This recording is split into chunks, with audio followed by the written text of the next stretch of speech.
करते हुए, पानी को छान कर पीते हुए, निरख कर पग धरते हुए, चित्त के अंदर स्वार्थ पूर्ति की सरक को नहीं रखते हुए, वचनों को विचार कर बोलते हुए अपने वाणी के द्वारा किसी कष्ट नहीं पहुँचे और अपने हाथों के द्वारा किन्हें सतावे नहीं।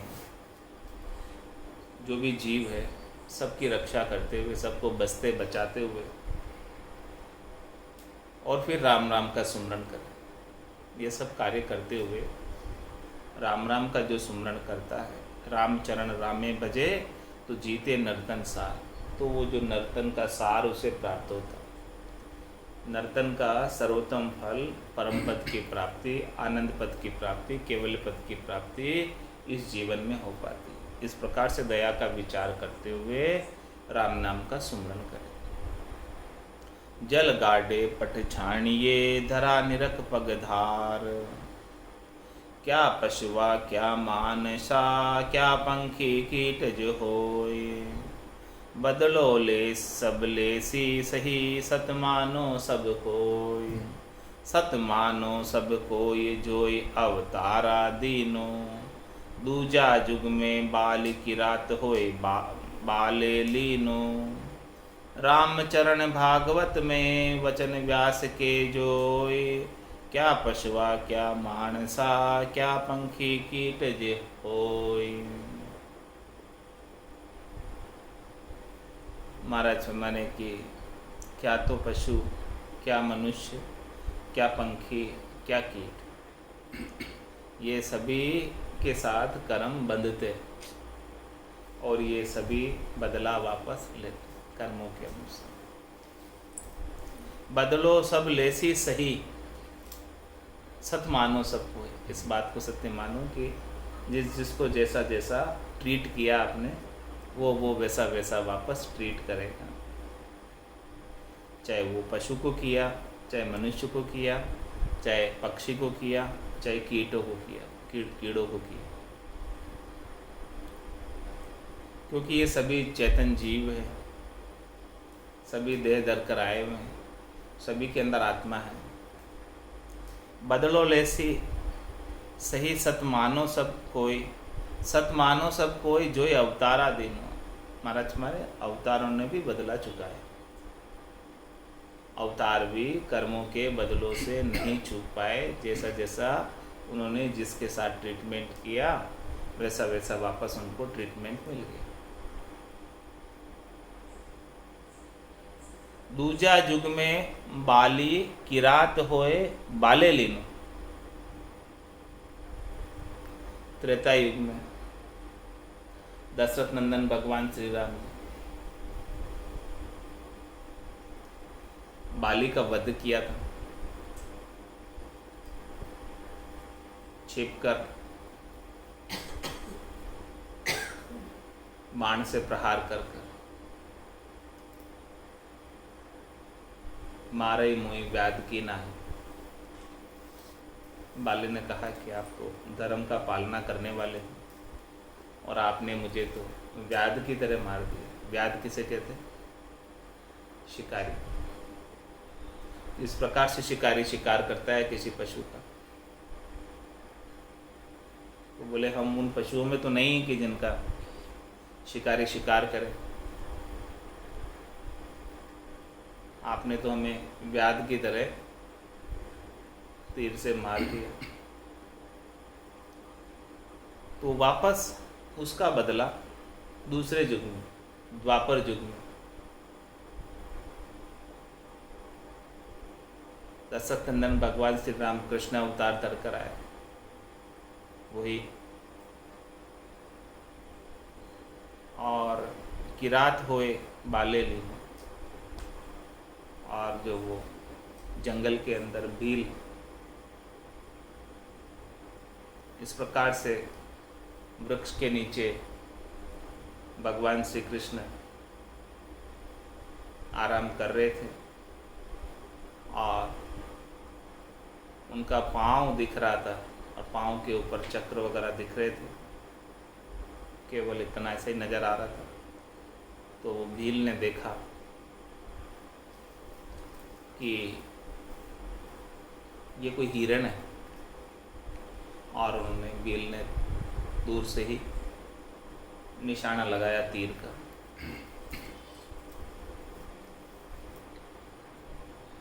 और वो ब्राह्मणों का शाप प्राप्त हुआ था यादव कुल के वंश के नाश को, वो मूसल की वजह से। तो वो मूसल को घिस घिस कर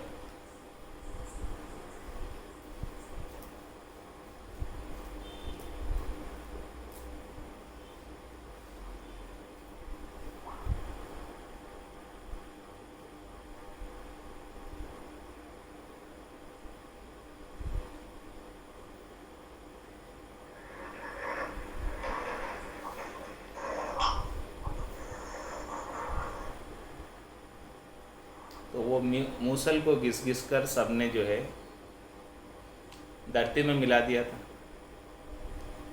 लेकिन उसकी नोक बच गई थी। वो नोक मछली ने अपने मुंह में खा ली, और वो कीर ने, किसी ने उस मछली को, मछुआरा ने पकड़ लिया, और फिर उसके पास जो है वो नोक उसके में से निकली, तो उसने अपनी तीर का आगे नुक्का बना दिया। तो उसी जो वो नुक्का था, उसी से भगवान श्री कृष्ण का प्राण गए। तो उन्होंने ब्राह्मणों के श्राप को भी सही किया, और जो पिछले अवतार के अंदर बाली को मारा था, धर्म हेत अवतरऊं गुसाई, मारो मोई व्याध की नाई। आपने तो धर्म के लिए अवतार लिया, लेकिन मेरे को तो एकदम व्याध की तरह मार दिया। इस प्रकार से बाली ने कहा।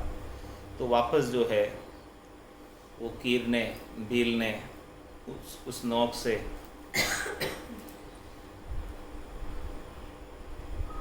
भगवान श्री कृष्ण के प्राण हर, जिस प्रकार से दशरथ नंदन भगवान श्री राम ने बाली के प्राण हरे, वैसे ही वापस प्राण उस कीर ने, भील ने हर ली।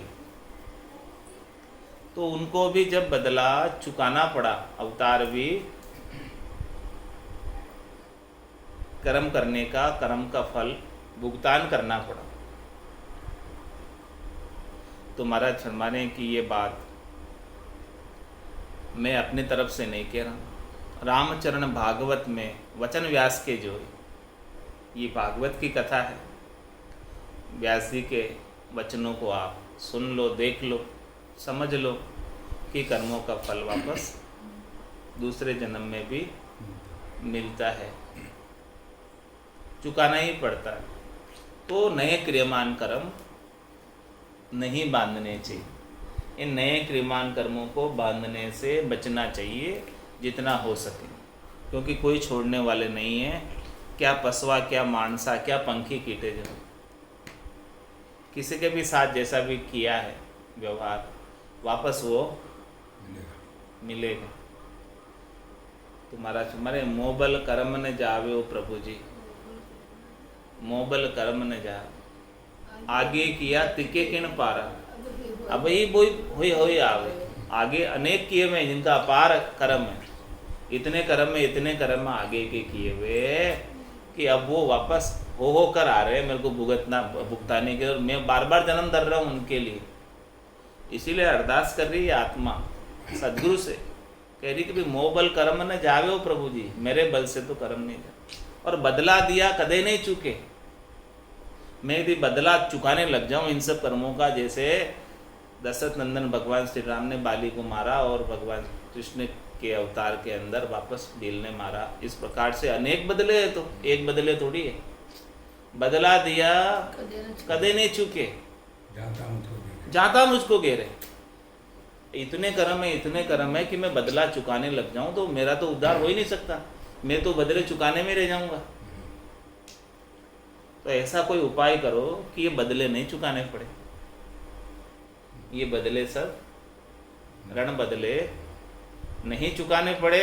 ऐसा कोई उपाय बताओ। वो उपाय केवल सदगुरु के पास है। देखो ये कर्म तो यहाँ हैं, वो रहेंगे जब तक त्रिलोकी में रहोगे, देह धरते रहोगे, तब तक ये कर्म आते रहेंगे, मिलते रहेंगे, इनका उपाय करते रहना। जब इस देह नहीं धरोगे, उस त्रिलोकी से बाहर हो जाओगे, चौथे लोक में चले जाओगे, वहाँ इन कर्मों की पहुँच नहीं। वहाँ न पाप जाता है न पुण्य जाता है, न वहाँ धर्म जाता है न कर्म जाता है, और न वहाँ कोई काल जाता है। काल की भी पहुँच नहीं, धर्मराय की भी पहुँच नहीं। कौन भुगताएगा वहाँ पर? वो सदगुरु की मेहर से, दया से, कृपा से। बाकी तो बदले चुकाते रहो, कभी मुक्ति होने वाली नहीं। बदला दिया कभी नहीं चुके, जाता मुझको घेरे। कहीं न कहीं मुझे घेर ही लेंगे, कहीं न कहीं मुझे पकड़ ही लेंगे, कहीं न कहीं मुझे दंड भुगता ही देंगे। मैं कितने ही बदले चुकाने के लिए चुकाता ही रहूँगा मैं बदले ऐसे तो, और कभी मेरा उद्धार होना ही नहीं। इतने कर्म है, अनंत जन्म बीत जाएंगे, और कर्म भी अनंत जन्मों के, और नए सर के और भी हो रहे हैं। तो ऐसे तो मेरा काम तो कभी होना ही नहीं। रग रग रोम रोम का खूनी, पग पग दावा घेरे। पग पग पर दावे हैं कर्मों के। तो एक पग भी उठा के रखता हूँ, जे जे जीव, जे जे ऊट उपाय करीजिए, जीव मरे सब माई। एक कितने ऊट के उपाय कर रहा हूँ, बाहर जा रहा हूँ तो ही पाँव के नीचे आके जीव तो मर रहा है, भले अनजान में मर रहा है, मर तो रहा है। पानी पी रहा हूँ उसमें ही मर रहे हैं, खाना खा रहा हूँ उसमें ही मर रहे हैं, सब कर रहा हूँ उसमें ही मर रहा हूँ। तो ऐसे तो मैं बदला कब तक चुकाता रहूँगा? ऐसे तो कब मेरा उद्धार होगा, कब मेरा मोक्ष होगा? ऐसे तो कभी होना ही नहीं, कभी नहीं होना ऐसे तो। इसलिए कि बदला दिया कदे नहीं चूके, जाता मुझको घेरे। ऐसा तो मैं बदले चुकाते रहूँगा, बदला तो मिलेगा। ये कह रहे कोई छोड़ने वाले नहीं। क्या पशुआ, क्या मानसा, क्या पंखी कीटे जो हुई, जिसके साथ आपने जैसा किया है वो वापस भुगताएगा। Action and reaction always opposite to theta, equal and opposite to theta. उसके अकॉर्डिंग मिलना ही मिलना है। जैसा आपने एक्शन लिया है उसके अकॉर्डिंग रिएक्शन आएगा ही आएगा। किसी के भी साथ आपने एक्शन लिया उसका रिएक्शन आएगा। अभी तो और जमाना संतदास आगे पीछे हो, कलयुग हाथों हाथ है, दगा करो मत को। अभी तो हाथों हाथ मिलता है कलयुग में तो। और जमाने में तो देखो भगवान राम ने बाली के साथ त्रेता में किया था, वो वापस द्वापर में भुगतना पड़ा। अब और तो ये बाकी, अभी तो कलयुग में तो हाथों हाथ मिल जाता है। तो इसीलिए महाराज में क्या पसवा, क्या मानसा, क्या पंखी कीटे जो, कोई छोड़ने वाले नहीं। लेकिन ऐसे तो मैं छूटूंगा ही नहीं कभी, बदला देते देते। तो मोबल कर्म न जावे ओ प्रभु जी, मोबल कर्म न जावे। मेरे बल से तो कर्म जाने वाले नहीं हैं, केवल एक सदगुरु की मेहर से, दया से, कृपा से जब निज नाम जागृत हो जाएगा और वो ध्वन्यात्मक शब्द अपने गट के भीतर गर्जना करेगा, उससे संचित कर्म सब ब्रह्म की अग्नि में जलकर समाप्त हो जाएंगे और धर्मराय का खत काटने लग जाएगा। देता देता कभी नहीं चुकेगा, देता देता सब दे चुके, उससे चूकने वाले नहीं हैं। महाराज करेक्ट कर रहे हैं यहाँ पे कि देता देता, देने से तो बदला दिया कभी नहीं चूकूं। आप देते रहो, कितने दोगे, कितने जन्मों तक देते रहोगे, वापस नए बनते रहेंगे, कब तक दोगे? वही बात करें कि बदला दिया कदे नहीं चूकूं, जाता मुझको घेरे। ये तो कहीं कहीं वापस मुझे घेरे ही लेंगे और फिर घेर लेंगे तो नए कर्म भी उसके साथ और बन जाएंगे। तो मोबल कर्म न जावे ओ प्रभु जी, मोबल कर्म न जावे। तो कर्मों को जाने का, भेजने का उपाय केवल एक ही है कि सदगुरु की दया कृपा मेहर हो जावे और वो निज नाम जागृत हो जावे, संचित कर्म बेकरनी के देश के अंदर जाकर समाप्त हो जाए, सब धर्मराय का खत फाट जाए। वो सदगुरु की मेहर के बिना होने वाला नहीं है, बदले चुकाने से भी चुकने वाला नहीं है।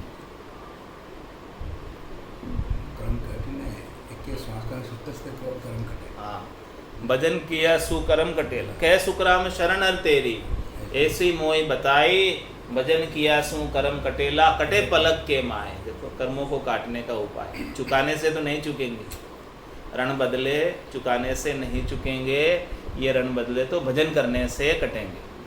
कितना सरल उपाय बता दिया महाराज। चुकाते तो भी कब तक चुकाते रहोगे, तो वो चुकने ही नहीं कभी। केवल एक भजन में, नाम सुमरण में पराक्रम है, नाम में शक्ति है, निज नाम में शक्ति है कि आपके समस्त कर्मों को समाप्त करने की। समस्त कर्म समाप्त हो जाते हैं नाम और निज नाम से।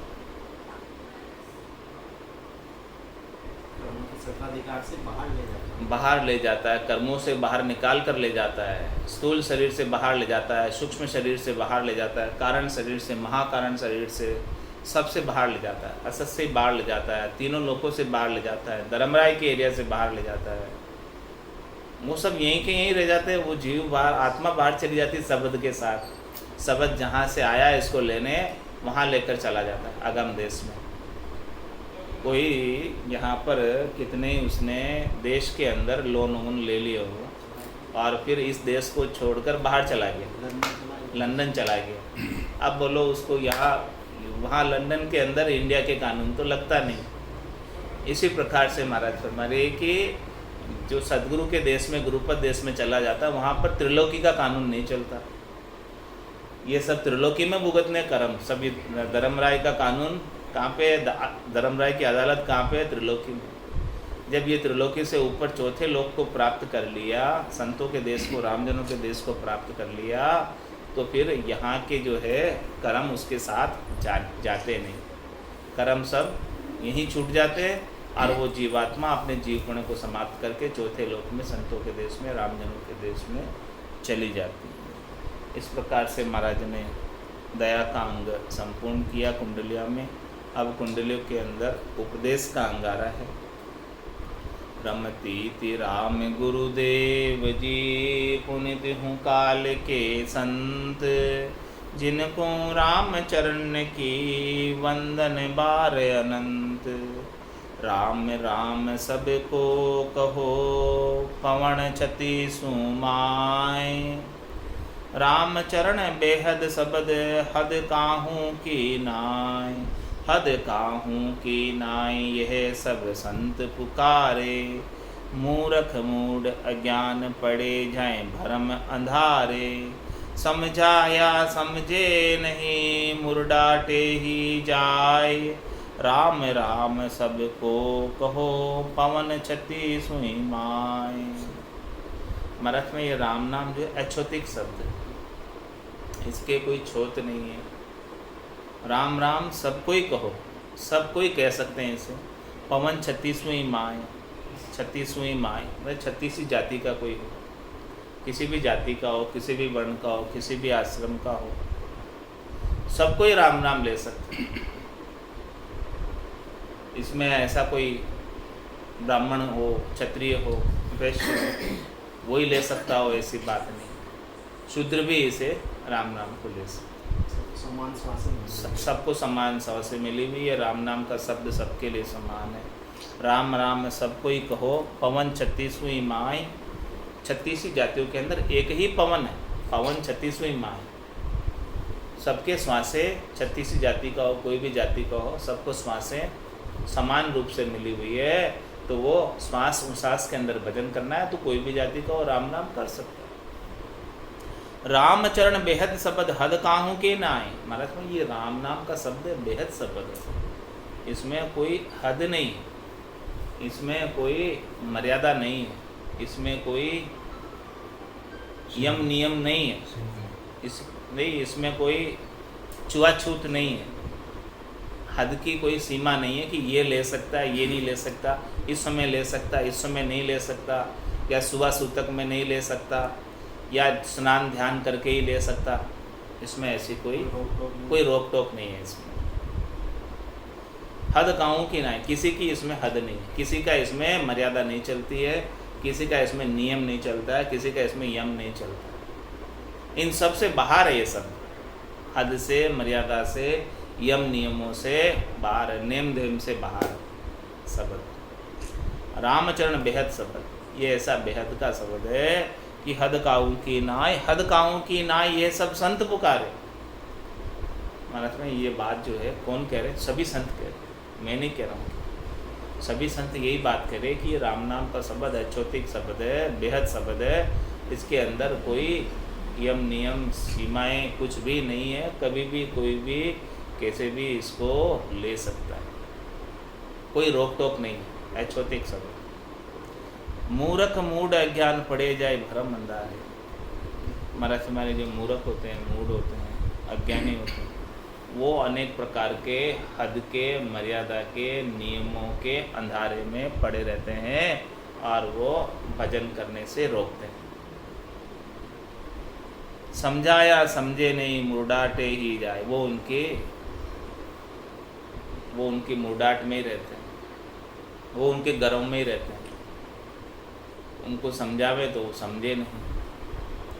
राम राम सबको कहो पवन 36वीं मान। 36 जातियों के अंदर एक ही प्रकार की श्वास चल रही है और इसको श्वास और उस सांस के अंदर सुमरण करना है तो कोई भी जाति का मनुष्य हो राम नाम का सुमरण कर सकता है। राम नाम सु सुफल है पाई मिनखा दे, निस्बासर सुमिरन करे तो कारज करी लेहे, तो कारज करी लेहे बहुरी नहीं जामन मरना, नहीं का काल जोर बस जाए हरि का चरण, राम चरण साचे कहे जामे नहीं संदेह, राम नाम सु सुफल है पाई मिन खा दे। महाराज फरमाने की जो मनुष्य शरीर प्राप्त हुआ है वो केवल केवल केवल एक राम नाम के द्वारा ही सफल हो सकता है। जिसने मनुष्य देह प्राप्त करके राम नाम का सद्गुरु विधि से सुमरण कर लिया और नाम से जिसके गट के भीतर निज नाम जागृत हो गया और जो पूरब के 6 कमल और पिछम के 6 कमलों का छेदन करके गीगन मंडल में ध्वन्यात्मक शब्द को सतत रूप से अनवरत रूप से सुन रहा है, उसी का मनुष्य शरीर धारणा सफल। राम नाम सु सुफल है पाई मिनखा दे। ये मिनखा दे जो प्राप्त हुई है इस प्रकार से सद्गुरु विधि से राम नाम करने पर ही सफलता इसी की, सार्थकता इसी की, राम नाम के ऐसे सुमरण करके आनंद प्राप्त करने में। तो निस्बासर सुमरण करे तो कारज कर ले। इस प्रकार से जिसका रात दिन सुमरण चलता रहता है, रात दिन जो सुमरण करता रहता है वो अपना कारज कर लेता है। तो कारज कर ले बहुरी नहीं जामन मरना। अब ये उसका अंतिम जन्म हो जाता है। इसके बाद वो जीवात्मा वापस जन्म धर कर नहीं आती। जब वापस जन्म धर के नहीं आएगी तो बार बार फिर मरना भी नहीं होगा। ये जन्म भी अंतिम है और ये मृत्यु भी अंतिम। नहीं का काल जोर बसे जाय हरि का चरण। हमारा तो काल के जोर उसके बस में नहीं रहता, काल के एरिया से बाहर हो जाता है और हरि के चरणों में स्थान प्राप्त कर लेता है, आनंद पद में स्थान प्राप्त कर लेता है, केवल्य पद में स्थान प्राप्त कर लेता है और उस स्थान पर चला जाता है जहाँ काल का जोर नहीं, जहाँ कर्मों का जोर नहीं, जहाँ पाप पुण्य का जोर नहीं। रामचरण साची कहे जामे नहीं संदेह। ये बात महाराज फरमाने कि मैं सच्ची बात कह रहा हूँ और मैं पहुँच कर कह रहा हूँ। मैं गट के भीतर ऐसे चौथे पद का आनंद प्राप्त करके कह रहा हूँ। इसमें कोई संदेह वाली बात नहीं, इसमें कोई दोराई वाली बात नहीं, इसमें कोई संशय वाली बात नहीं। 20 बात खरी है, 100% बात सत्य है। राम नाम सु सुफल है पाई मिनखा दे। ये मिनखा दे जो प्राप्त हुई है वो केवल केवल और केवल राम नाम से ही सफल हो सकती है। इसके बिना तो कितना ही धन कमा लो ये सफल नहीं हो, कितना ही कार्य कर लो, कितनी करनी कर लो, कितनी त्रिलोकी में फल प्राप्त कर लो, कितने ही पाप पुण्य कर लो, ये सफल होने वाली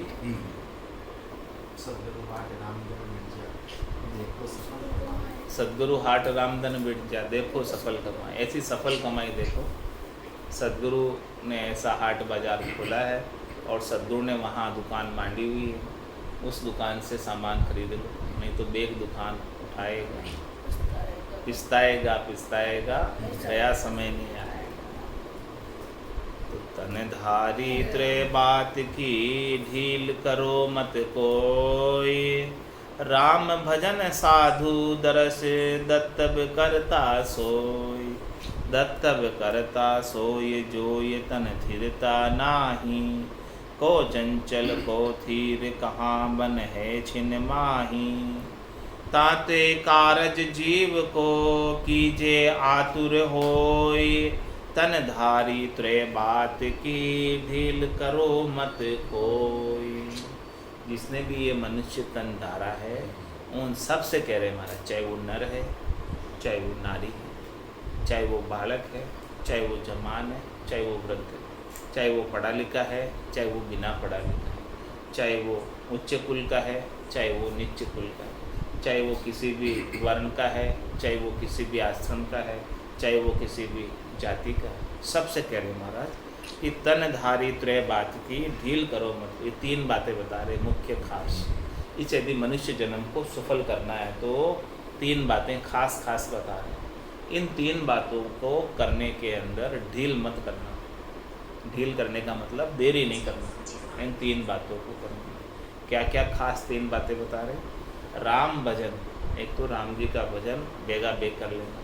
राम जी के भजन की विधि, कोई साधु दर्श, साधना करने वाले जन मिले, भक्ति करने वाले जन मिले, कोई केवली भगवंत मिले तो उनके दर्शन के हेतु तुरंत चले जाना, उसमें देरी नहीं करना। कोई आकर समाचार दे कि देखो नगर के अंदर ऐसे संत पधारे हैं जो केवल का ज्ञान बख्शिश कर रहे, जो नाम दान कर रहे, नाम की विधि सिखा रहे, तो तुरंत चले जाना, उसमें देर नहीं करना। तो वो जब आपको नाम का बेद दे देंगे, फिर राम भजन की रीत गट के अंदर विशेष बनेगी। तो राम भजन साधु दर्श, दत्तव करता सो, और अपने हाथों से दत्तव करो। दत्तव का मतलब जो आपसे बन पड़े, भलाई का कार्य, उपकार का कार्य, अच्छा कार्य कर दो, और बदले में किसी चाहना वापस प्राप्त हुए ऐसे नहीं हो। निष्काम भाव से दत्तव कर दो, वो सबसे श्रेष्ठ है। क्योंकि जो आपके पास धन है उसकी तीन ही गति है, चौथी और कोई गति नहीं। या तो दान कर लो, या फिर भोग कर लो, या फिर वो नाश को प्राप्त हो जाएगा। तो किसी साधु के काम आए, किसी सत्संग में काम आए, किसी भक्ति करने वाले जनों के काम आए, तो वो धन का श्रेष्ठ उपयोग हुआ। दत्तव में काम आ गया धन, तो श्रेष्ठ उपयोग में लग गया। दत्तव में सबसे बड़ा दत्तव वापस से नाम दान करो। हाँ, और वो भी बहुत बड़ा दत्तव है कि वापस से नाम दान कर। ऐसो नाम जिलावे कोई, कियोड़ा करम सब रद्द होए, ऐसा नाम कोई जिला दे, वो सबसे बड़ा दत्तव होगा। उसके समान तो दत्तव ही नहीं है कोई। अपनी नई चीज पर आई, उसको ले ले। हाँ, उसके समान तो कोई दत्तव ही नहीं है। तो महाराज भाई तीन चीज़ों में ढील नहीं करना। कौन कौन से? राम भजन, और दूसरा साधु दर्श, उनके दर्शन करने अवश्य जाना, उनसे मिलने अवश्य जाना, उनसे बात करने अवश्य जाना, उनसे ज्ञान चर्चा करने अवश्य जाना, उनसे सत्संग चर्चा करने अवश्य जाना, उनसे ज्ञान सीखने अवश्य जाना। इसमें देर नहीं करना, ढील नहीं करना। और दत्तव करता सो, और जो आपके पास परमात्मा ने वस्तु दी है उसको भलाई के लिए लगा दो, उसके उपकार के लिए। क्योंकि वो वस्तु आपकी नहीं है, क्योंकि जो वस्तु मिली है वो नई वस्तु नहीं, अपनी पर आई नहीं, अपनी नई चीज़ पर आई। जो चाहो सो ले जाए, क्योंकि वो चीज़ आपकी है ही नहीं। आपको तो केवल थोड़े समय के लिए परमात्मा ने उपयोग करने के लिए दी है, तो उसका सदुपयोग हो जाए, बस सबकी भलाई में इसका उपयोग हो जाए, ये दत्तव है। तो राम भजन साधु दरस दत्तव करता सोय, ये तीन चीज में ढील नहीं करना। ये तीन चीज करते रहना, तीन चीज करते रहोगे, उसमें मनुष्य जन्म की सफलता है, सार्थकता है। दत्तव करता सोय जोई तन थिरता ना आए। देख ले, तन थिर नहीं है तेरा, ये तन कभी चला जाएगा। तो ये तीन काम पहले कर लेगा, साधु दरस, राम भजन और दत्तव। ये तीनों काम प्राथमिकता के आधार से कर लेना, क्योंकि फिर ये तन रहे नहीं रहे, फिर ये काम होवे नहीं होवे, पता नहीं। दत्तव करता सोई जोई तन थिरता ना आए। देख, एक दिन का भी भरोसा नहीं है तन। जो काम ये करना है पहले कर ले प्राथमिकता के आधार पर, कल हो नहीं हो पता नहीं। करना है सो अब कर लीजिए, मोसर जावे भागो। पल पल आयु घटे तन चीजे, मरनो आवे। तो दत्तव करता सोई जोई तन थिरता ना आई। देख ये तन थिर नहीं है, ये तन तो जाया जा रहा, प्रतिपल कम पड़ता जा रहा है। गिणिया श्वास घटे दिन बीता, 20 की बारी, 76,77 करोड़ा तो ही भजन बिना भिखारी। खाली का खाली रह जाएगा। ये गिणिया हुआ श्वास है 76,77 करोड़ 100 बरस की आयु में मिले। इसकी कैलकुलेशन कर लो। 24 घंटे के 21,600 श्वास होते हैं। 21,600 को मल्टीप्लाई करो 360 से और फिर उसको मल्टीप्लाई करो 100 से, तो ये आंकड़ा मिल जाता है। 76 करोड़ 77 लाख ही होता है कैलकुलेशन करने पर। 21,600 multiply by 24 multiply by 360 multiply by 100 is equal to 77,77 crore. इससे ये प्रूव होता है कि 120 बरस नहीं है, 100 बरस आयु। 100 बरस की महाराज ने आयु ही बताई है। 20 की बारी तो 20 × 5 का है, 20 की 5 बारी, तो 20 की बारी मतलब 100 बरस हुए। 5 बारी डाल दी, 5 भाग में बांट दिया 20 बरस करके 100 बरस को, तो वो 20 की बारी होगी। तो ये जो अवसर प्राप्त हुआ है 20 बरस × 5 का, वो बीतता जा रहा है। यदि इसके अंदर आकर भजन नहीं किया तो भिखारी के भिखारी रह जाओगे, खाली के खाली रह जाओगे, रीते के रीते रह जाओगे। तो महाराज ने दत्तव करता सोई जोई तन थिरता ना आई। देखिए तन थिर नहीं है। को चंचल को थीर कहाँ बन है छिन माई। महाराज माने कि देखो ये को चंचल को थीर कहाँ बन है छिन माई। ताते कारज जीव को कीजिए आतुर हो। ये चंचल है, थिर नहीं है, इसीलिए ये एक छिन के अंदर चला जाता है। क्या बन पड़ती है, क्या आ पड़ती है एक छिन में, पता नहीं। को चंचल को थीर कहाँ बन है छिन माई। क्या बन पड़े एक पल में, एक पल में क्या घटना घट जाए, क्या घटनाक्रम घटित हो जाए एक पल में। किसो भरोसो श्वास को ग्रास रहे मुख माए, होठ सु होठ समेट सके नहीं जीव कुछ कर। तो कहो चंचल को थिर कहाँ बन है छिन माए। एक पल में क्या से क्या हो जाए कुछ पता नहीं। ताते कारज जीव को कीजिए आतुर हो। इसलिए महाराज मैंने इस जीव का कारज तो कर लो आतुर होके। हाँ आतुर होके यानी बेगा बेग, हल होशियार करो नर सिमरन। यो अवसर अब आए, अभी अवसर मिला है तो आतुर होके बेगा बेग होके जल्दी से लगन के साथ चेष्टा के साथ ये अपने जीव का कार्य कर लो। ये जीवात्मा को परम पद में भेज दो, पहले पहुंचा दो, फिर बाद में दूसरा कार्य करना। पहला कार्य ये।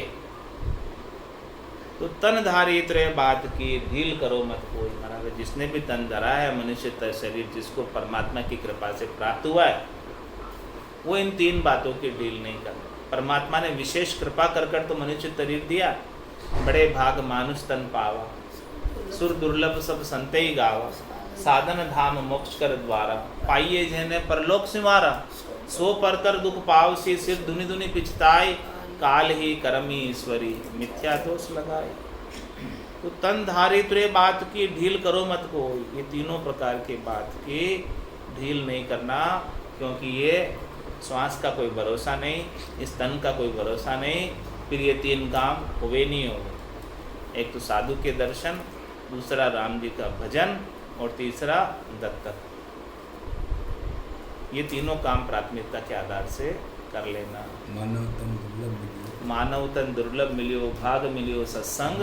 समय पाए सद्गुरु कहे, जन्म न कीजिए भंग। ऐसा जो समय आपको मिला, अवसर मिला, समय पाए मतलब अवसर पाकर ऐसा अवसर मिला है, तो ऐसे अवसर को व्यर्थ नहीं खोना।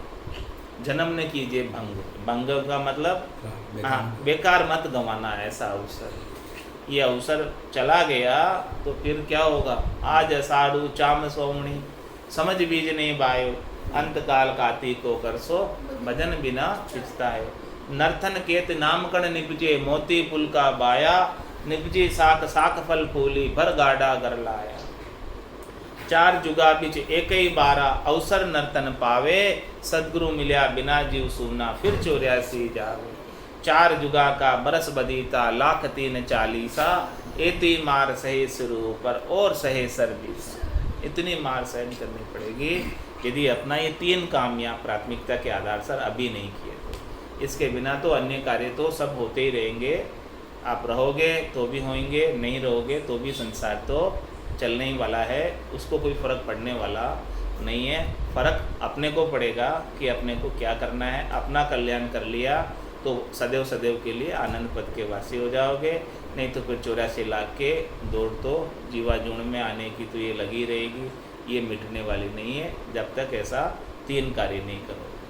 बोलो राम सद्गुरु देव जी महाराज ने धन्य हो, परम दयाल सद्गुरु सुखराम जी महाराज ने धन्य हो, स्वामी जी श्री रामचरण जी महाराज ने धन्य हो, आनंद श्री स्वामी जी श्री रामचरण जी महाराज के ज्ञान स्वरूप भगवान में धन्य हो, केवली भगवंता ने धन्य हो, जीवा कारण जहाज ने धन्य हो, मोक्ष के मालिका ने धन्य हो, अनंत कोटि संतान ने धन्य हो, नाम सभा